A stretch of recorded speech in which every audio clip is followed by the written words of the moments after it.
Hi friends, మీకు ఈ విషయం తెలుసా?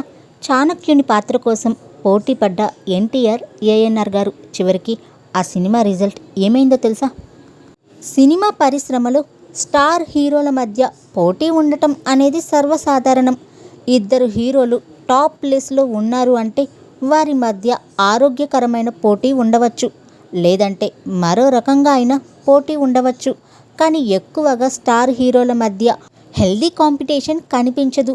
కానీ తెలుగు చలనచిత్ర పరిశ్రమను ఏలిన హీరోలు అక్కినేని నాగేశ్వరరావు గారు, ఎన్టీ రామారావుల మధ్య మాత్రం మంచి హెల్దీ కాంపిటీషన్ అయితే మనకి కనిపిస్తుంది.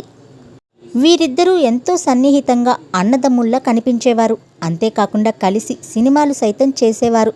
ఇక ఇండస్ట్రీలో పౌరాణిక పాత్రల విషయానికి వస్తే ఎన్టీ రామారావు గారు రారాజు. అక్కడ ఆయనను ఢీకొట్టే సత్తా మరొకరికి లేదు. అంతేకాకుండా ఏఎన్ఆర్ గారు సాంఘికాల్లో తనకు తిరుగులేదని నిరూపించుకున్నారు కూడా. ఇదిలా ఉంటే శ్రీకృష్ణార్జున యుద్ధం మూవీ తర్వాత దాదాపు 14 ఏళ్ళు ఎన్టీఆర్, ఏఎన్ఆర్ మధ్య మాటలు లేవట. తిరిగి 1977లో రిలీజ్ అయిన చాణక్య చంద్రగుప్త సినిమాతో ఇద్దరి మధ్య మాటలు కలిశాయి. ఎన్టీఆర్కు చాణక్యుడి పాత్రలో నటించాలనే కోరిక ఉండేది. ఆయన స్క్రిప్ట్ కూడా సిద్ధం చేసుకున్నారు. కానీ ఏఎన్ఆర్ చాణక్యుడి పాత్రలో నటిస్తానని చెప్పడంతో ఎన్టీఆర్ ఆ పాత్రను ఇచ్చేసి తను చంద్రగుప్తుని పాత్రలో నటించారు. అగ్రహీరో డైరెక్షన్లో అగ్రహీరోలు నటించడం అదే మొదటిసారి, చివరిసారి కూడా. ఈ సినిమాలో శివాజీ గణేష్ కూడా నటించడంతో సినిమాపై భారీ అంచనాలు నెలకొన్నాయి.